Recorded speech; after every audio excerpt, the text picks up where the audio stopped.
What's up everyone, and welcome to a new part for this scenario. Last time, we saw the conclusion to the Android and Cell saga in the present timeline. After the combined efforts from different fighters, the androids were dealt with pretty easily.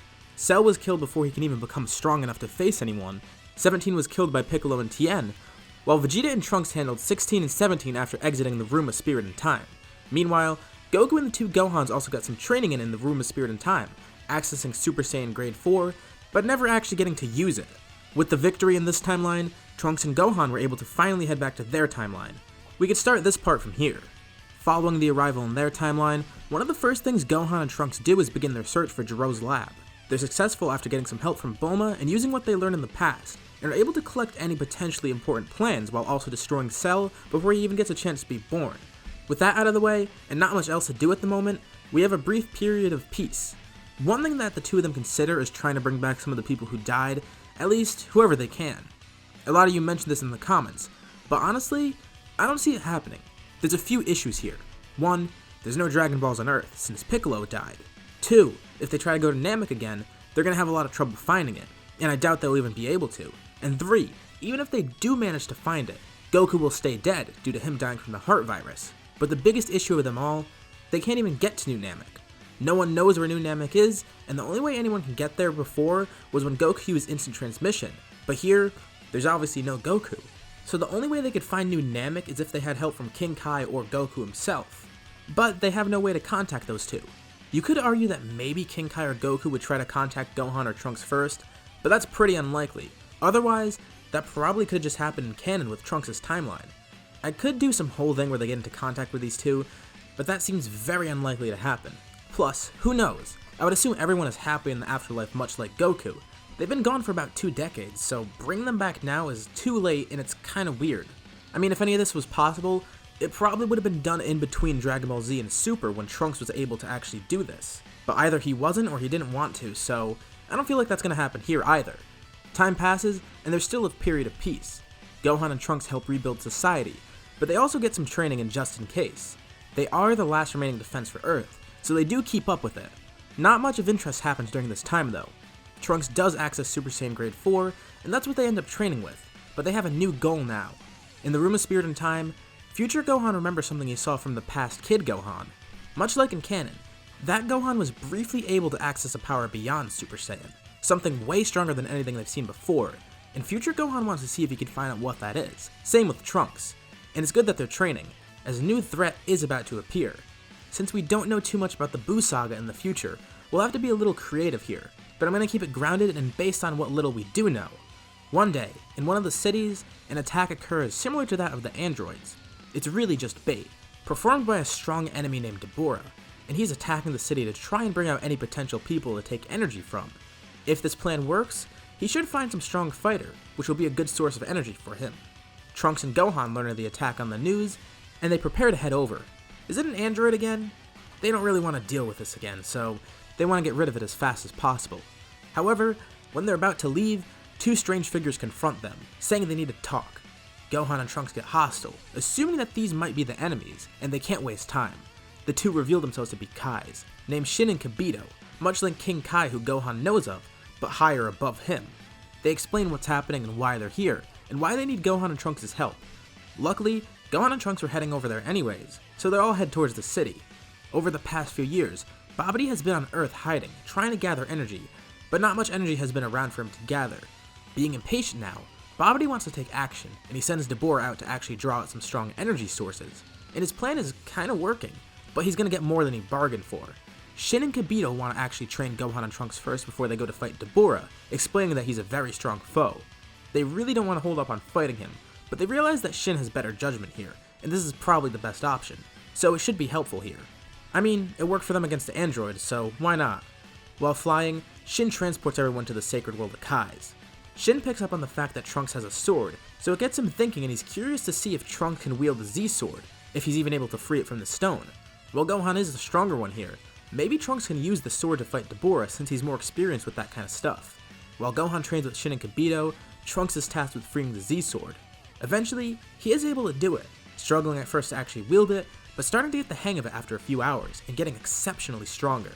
Gohan also had some good training, with Shin and Kibito not holding back, knowing that Kibito could heal Gohan, and they can exploit Gohan's Zenkais. However, their training was still very brief, and the two hybrids are stronger but not by an insane amount. However, it should be enough to face Dabura. In less than a day, the Kais take them back to Earth, and they go to confront Dabura. Dabura is pleased to see that he actually has some contenders, and now he goes face to face with Gohan and Trunks. The two of them combined are actually stronger than Dabura, and this causes Dabura to try and use his spit right away. Trunks quickly blocks it with the Z-Sword, but it catches the sword and it turns to stone, much to the shock of everyone else. The sword falls to the ground and crumbles. At least they know about the spit now, so they can avoid or deflect it, but it kinda sucks that the sword is now useless. Dabura is outmatched here, and eventually, the two of them are able to kill the Demon King. Babidi isn't too hard to kill either, I mean, obviously he's not very strong. So, that wasn't actually too hard. Crisis averted, and this time, Shin and Kibito survive as well, and by extension, Shin surviving means Beerus survives. In the original story, both Shin and Kibito die, and since Shin dies and he's linked with Beerus, that caused Beerus to die in the future timeline as well. But after Dabura's death, something weird happens here. The Z-Sword, which crumbled after turning into stone, gets restored, although it's in pieces right now. And since it's in pieces, this causes Elder Kai to be freed from the sword, which no one actually expected to happen. He introduces himself and he learned what happened, and is impressed with these two hybrid Saiyans for being able to do that well in a fight, and is glad to see that Shin has been doing his job right. Well, as far as he knows, Shin has been doing his job right, but we all know otherwise, and Shin hasn't really been the best. But he's better in this timeline at least, and he accomplished something, so that's good I guess? I don't know. Glad to have been victorious, Shin and Kibito thank Gohan and Trunks for their help, and are impressed with the ability of these two. After some discussion, Gohan and Trunks actually ask if they can train under Shin and Kibito. Their training as of late has been going well, but this would definitely be a lot better. Maybe they could finally learn Super Saiyan 2, which that's not what they call it right now, they just know it's a form beyond Super Saiyan. Shin is actually happy that the two of them asked this. He could take them in as apprentice Kais, sorta like Kibito, and maybe Kibito can finally get that promotion to become a Supreme Kai. Pretty cool for him. Universe 7 had multiple Supreme Kai before Buu killed them all, so yeah, this should be fine here. These two aren't too interested in becoming Supreme Kai at the moment, and they really just want to train, kinda like how present Gohan and future Trunks are both apprentice Kais due to their training, but Shin keeps them in mind as potential Supreme Kai, kinda like Beerus and Whis are with Goku and Vegeta as potential gods of destruction. But due to the two of them helping to stop Buu, Shin thinks they'll be good candidates for this position. Speaking of Buu, they need to do something about his egg now. Shin mentions that he'll take the egg to Lord Beerus and have it disposed of, although Beerus is probably still asleep at the moment.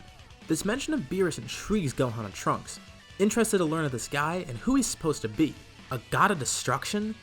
That sounds like a pretty important position, and apparently it is, and is held by one of the most powerful beings in the universe. Luckily for them, this is going to be part of their training now. Since their training as apprentice Kais, even though they might not end up as Supreme Kai anyways, it's still worthwhile for them to learn about this stuff. If they're going to train as Supreme Kais, they better learn the pecking order of the gods. And there's no question that would include Lord Beerus. Maybe they'll even get to meet him. But with the Earth saved now, Gohan and Trunks can focus on training and learning new things as apprentice Kais. It should be fun. They'll grow a lot stronger, help protect the universe, as well as learning about different parts of their universe and the multiverses. As for visiting Earth from time to time, it's not really a problem from them. Shin has the Kai Kai, and since they're going to be apprentice Kai, they're going to learn the same technique. Kai Kai is pretty much a better instant transmission, so they'll have this and be able to travel to Earth whenever they please really. Well, at least when they're not training. This way, it'll help them get beyond Super Saiyan, as well as being able to protect Earth better. With Shin, Kibito, and Elder Kai as their new masters, they begin their training. It's good for them to finally have found some teachers. This is huge for them. They learn a bunch of new techniques and get more powerful, as well as getting new uniforms. I mean, the uniforms are kind of weird to them, but it fits being a Supreme Kai, so they don't really question it. Over the course of this training, not only do they get stronger, but they do end up accessing Super Saiyan 2. And even though they're proud of that, there's something else that comes up that they find out about. After they find Super Saiyan 2, Elder Kai mentions that doesn't compare to something else. They're curious as to what he's talking about, and of course, Elder Kai is referring to his ability to unlock potential. Huh, unlocking potential. That sounds kind of interesting. I mean, if it's going to make them stronger, they might as well try it. So now they gotta ask what the ritual actually involves, and it's pretty straightforward. They just gotta sit still for a while as Elder Kai dances around them and performs the ritual. I mean, maybe they'll get a little impatient, but that's not really a hard way to unlock a new form at all. Plus, unlike the Buu saga, Gohan's not short for time here. They're gonna actually be able to sit through the whole ritual, and it's not like Trunks is gonna be left out. Both of them will actually get access to this form. Elder Kai first performs the ritual on Gohan, and he sits all the way through it. After he finishes the ritual, Gohan doesn't really feel that different. Elder Kai tells him to power up like Super Saiyan, and he does. And he doesn't feel or look too different other than his power, but he's amazed at how strong it is. Future Gohan is now Ultimate Gohan, much like Gohan from the original timeline. Since he sat through the whole ritual, and he's had better training beforehand, I'd say Ultimate Future Gohan is more powerful than Ultimate Present Gohan, which is pretty huge.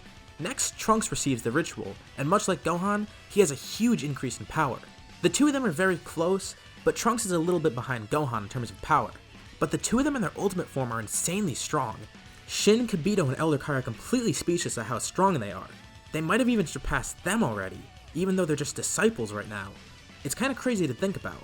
Maybe these two will actually be good contestants to fight Lord Beerus if he so desires. That's a little bit crazy for them to be thinking about. As time goes on, they keep up with their training, and they're making a lot of progress with learning techniques and stuff. Being apprentice Kais and all, they also have the healing ability much like Trunks had in the manga, which every apprentice Kai has. They completely stop using their Super Saiyan form. Ultimate is much stronger and much easier to train in, and it lets them become so much stronger over this period of time. But with the time passing, eventually, Beerus is waking up from his nap. He's been having a weird dream about some rival that he wants.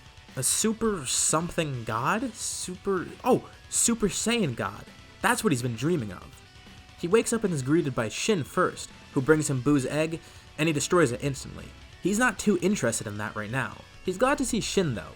He asks Shin if he knows anything about some sort of Saiyan, and Shin actually does. It's actually very convenient for Beerus because Shin is training two of them right now as Supreme Kai. This shocks Beerus, and he's surprised to learn that there's two strong Saiyans out there. Maybe these are the rivals that he was dreaming of. Shin is kinda worried about Beerus fighting them, but he goes along with it. And even though they're a lot less strong than Lord Beerus, they might be able to actually give him a good fight, and Beerus might be interested in them. Shin doesn't really have a say in the matter anyways, and Beerus heads over to the sacred world of Kais. Gohan and Trunks are in the middle of their training, and are taken aback when they see two new visitors appear, Beerus and Whis. They introduce themselves. And this is where we're going to leave off for now. So what did you guys think about this part, and what do you think will happen next? How will the introduction of Lord Beerus here help in the story? How will Gohan and Trunks' training go in the future? And what will happen next? Leave your thoughts and suggestions in the comments below, and I'll be sure to read them. As always, if you liked the video, be sure to drop a like. Let's see if we can get this one to 2,000 likes. And if you haven't already, subscribe if you want, as well as hitting the bell icon for notifications about future parts of this What If, or any other videos that I make on my channel. Thank you all for watching, and I'll see you on my next video.